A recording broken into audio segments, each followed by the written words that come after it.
Hi students, welcome to लक्ष्य chemistry. तो आज हम सीखेंगे द्रव्य का वर्गीकरण। सो स्टार्ट करते हैं। द्रव्य, जिसको हम इंग्लिश में मैटर बोलते हैं, दो प्रकार का होता है। शुद्ध प्रकार, शुद्ध पदार्थ, अशुद्ध पदार्थ। इसी को हम मिश्रण बोलते हैं, इंग्लिश में बोलते हैं मिक्सचर। तो शुद्ध पदार्थ वह होता है जो सिर्फ एक ही प्रकार के कणों से मिलकर बना हो, चाहे वो अणु हो या परमाणु। शुद्ध पदार्थ वह होता है जो एक ही प्रकार के कणों से मिलकर बना होता है। जैसे मैं लोहा की बात करूं तो लोहा है तो सिर्फ लोहा ही होता है। पानी की बात करूं तो H2O है तो H2O ही होता है। CO2 हो गया हमारा, कार्बन हो गया, नाइट्रोजन हो गया, नाइट्रोजन गैस हो गई, ऑक्सीजन गैस हो गई, तांबा हो गया हमारा, सोना हो गया, ये सब हमारे शुद्ध पदार्थ हैं। शुद्ध पदार्थ को पहचानने का सिंपल तरीका, पहला, जो आवर्त सारणी के सब 117 तत्व हैं वो सभी शुद्ध पदार्थ हैं। दूसरा, जितने भी आपको फॉर्मूला दिखें, फॉर्मूला चाहे वो COSO4 हो, चाहे वो NaCl हो, चाहे वो SO2 हो, चाहे वो SO3 हो, ये सब शुद्ध पदार्थ में आते हैं। तो आवर्त सारणी के जितने तत्व और सभी फॉर्मूला ये सब शुद्ध पदार्थ में आते हैं। शुद्ध पदार्थ की कैटेगरी होती है। शुद्ध पदार्थ दो प्रकार के होते हैं। पहला तत्व, दूसरा यौगिक।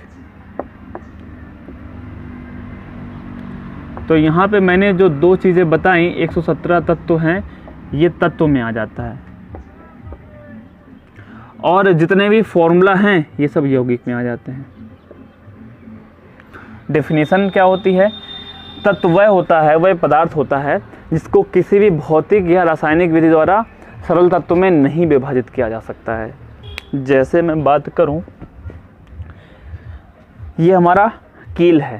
कील लोहे से मिलकर बना होता है, Fe।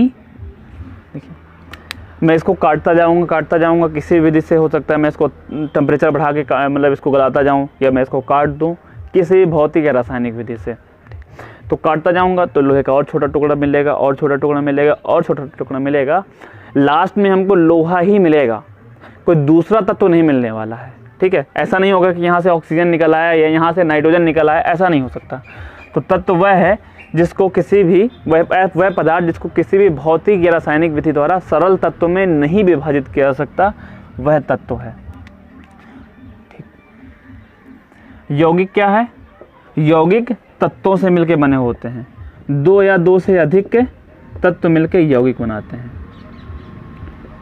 हमने पिछले लेक्चर में परमाणु तथा अणु में जो डिफरेंस देखा था, वही डिफरेंस तत्व और यौगिक में है। तो अगर आपने वो लेक्चर नहीं देखा तो पहले आप उसको देख लीजिएगा, मैं उसका लिंक डिस्क्रिप्शन पे दे दूंगा।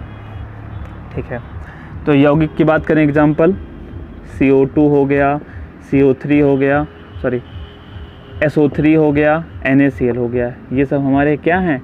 ये सभी यौगिक हैं। तत्वों की संख्या 117 है, यौगिकों की संख्या अनगिनत है। ठीक, अनगिनत। जैसे इंग्लिश में सिर्फ 26 शब्द हैं और 26 से हम अनगिनत मीनिंग बना सकते हैं, वैसे ही हमारे 117 तत्व हैं, 117 से हम अनगिनत यौगिक बना सकते हैं। एक यौगिक हमारा CO हो सकता है, एक होता है NO, एक हो सकता है CO2, N2, ठीक है, COSO4। इस प्रकार से कई सारे तत्वों से मिलके कई सारे यौगिक बनाए जा सकते हैं, अनगिनत यौगिक बनाए जा सकते हैं। यौगिक में जो सबसे इम्पोर्टेंट बात होती है कि जब तत्व मिलते हैं तो एक निश्चित अनुपात में मिलते हैं। क्या मतलब है इस निश्चित अनुपात का? एग्जाम्पल समझते हैं। H2O, ठीक है, हाइड्रोजन का परमाणु भार होता है 1, ऑक्सीजन का होता है 16। याद कर लीजिएगा इसे। तो इसमें हाइड्रोजन का भार देखूं मैं, तो हाइड्रोजन का भार होता है 1, लेकिन इसमें 2 हाइड्रोजन है तो 2 भार हो गया हमारा हाइड्रोजन का, और 16 भार हो जाएगा हमारा ऑक्सीजन का, क्योंकि ऑक्सीजन सिर्फ 1 है। इसको अगर मैं सरल करूं तो 1 आएगा, 8 आएगा। इसका मतलब है इस H2O में 1 भाग हाइड्रोजन है और 8 भाग ऑक्सीजन है। ठीक, 1 भाग हाइड्रोजन और 8 भाग ऑक्सीजन।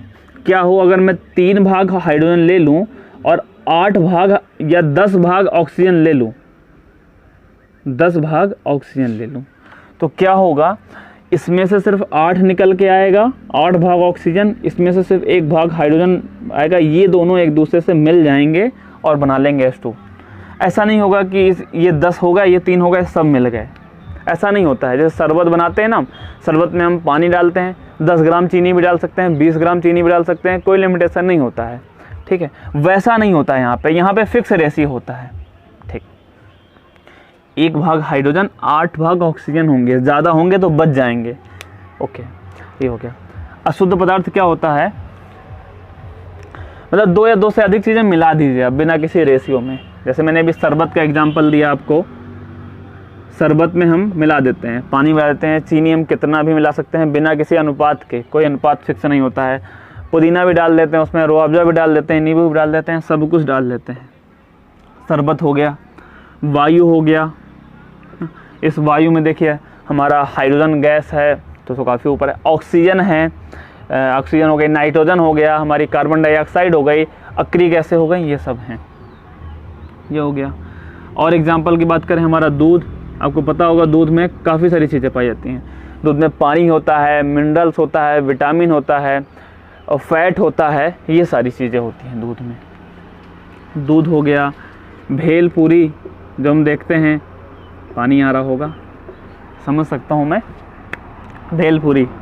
और क्या हो गया, जो हम सीमेंट का मसाला बनाते हैं घर बनाने में, वो, ये सभी मिक्सचर हैं। सीमेंट मसाला, जल में रेत, मिट्टी का पानी,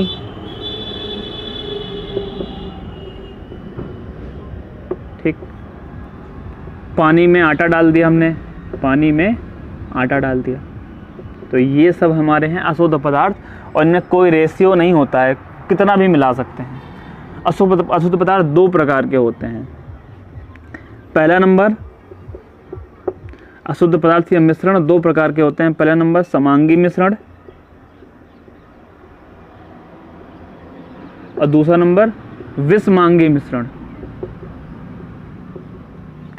समांगी मिश्रण वो होता है जिसके प्रत्येक भाग का संगठन समान होता है। क्या मतलब है इसका, जैसे मैं बात करूं शरबत का, हमने बनाया शरबत, हम चाहे इस भाग से शरबत उठाएं, चाहे इस भाग से उठाएं, चाहे इस भाग से उठाएं, शरबत आपको बराबर मीठा लगने वाला है। मतलब कि प्रत्येक भाग में जितना भी शक्कर है, पुदीना है, जो भी चीज़ें आपने डाली हैं, प्रत्येक भाग में बराबर होगा। मतलब कि प्रत्येक भाग का संगठन बराबर होता है, वो है हमारा समांगी मिश्रण, ठीक है। इसके लिए प्रवस्था का मान 1 होता है। प्रवस्था हम बाद में डिस्कस करेंगे विलयन चैप्टर में, ठीक, बाद में मैं डिस्कस कर लूँगा इसके बारे में। विषमांगी मिश्रण में क्या होता है, प्रत्येक भाग का संगठन समान नहीं होता है। इसमें भेलपूरी का एग्जाम्पल लूँ, आपने उसमें दाल मोठ मिलाया और लाई मिला दी, प्याज मिला दिया, धनिया मिला दिया, सब कुछ मिला दिया, ठीक है।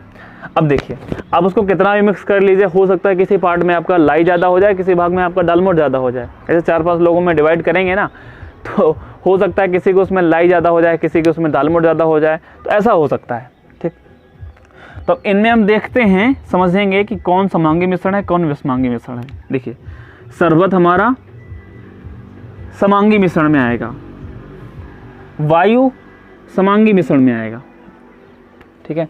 वायु हमारा समांगी मिश्रण में आएगा। कैसे, से वायु मिल गई हमारी पूरी, ऑक्सीजन भी है, नाइट्रोजन भी है, तो ऐसा नहीं होता है कि इस भाग में ऑक्सीजन ज़्यादा, इस भाग में मतलब है, बहुत अच्छे से मिक्स हो चुके हैं एक दूसरे से, और उनमें नहीं। और एक सिंपल तरीका है पहचानने का, समांगी मिश्रण में कोई बाउंड्री नहीं होती है, कोई सीमा नहीं होती है। जैसे शरबत में आप नहीं बता सकते हैं कि इस हिस्से में आपका शक्कर है, इस हिस्से में पानी है, जबकि विषमांगी मिश्रण में एक सीमा होती है। जैसे कि जल में पानी डाल दिया आपने, जल में रेत डाल दिया, तो थोड़ी देर पहले मिक्स रहेगी, फिर थोड़ी देर तली में बैठ जाएगी, तो एक निश्चित सीमा होगी, आप बता पाएंगे उसमें कि हमारा यहाँ से अलग जल है और यहाँ से अलग रेत है। मैं एक और एग्जांपल देता हूँ आपको, मिट्टी का पानी आपने मिलाया, थोड़ी देर बाद क्या होगा, मिट्टी नीचे नीचे बैठने लगेगी, तो मिट्टी की एक अलग सीमा दिखेगी और जल की एक अलग सीमा दिखेगी। तो शरबत आपका समांगी हो गया, वायु हमारा समांगी हो गया, दूध भी समांगी है, हाँ, भेल पूरी विषमांगी है, कहीं कहीं लाई ज़्यादा हो सकता है और कहीं नमकीन ज़्यादा हो सकती है। सीमेंट मसाला विषमांगी है, कहीं हमारा बालू ज़्यादा हो सकती है, कहीं सीमेंट ज़्यादा हो सकती है, कहीं हमारा गिट्टी ज़्यादा हो सकती है। इसी प्रकार आप इन सब को भी कीजिएगा, सोचिएगा कि क्या हो सकते हैं समांगी और विषमांगी। और आपका होमवर्क आज का ये है कि आपको 5 पदार्थ सोचने हैं, 5 समांगी के सोचेंगे आप और 5 विषमांगी के सोचेंगे, ठीक है। और किसी भी पदार्थ में डाउट हो तो मुझे कमेंट करके पूछिएगा, ठीक है। अगर आपको ये वीडियो पसंद आया तो प्लीज़ लाइक करिए, सब्सक्राइब करिए और शेयर कीजिए दोस्तों के साथ। Thank you so much for watching.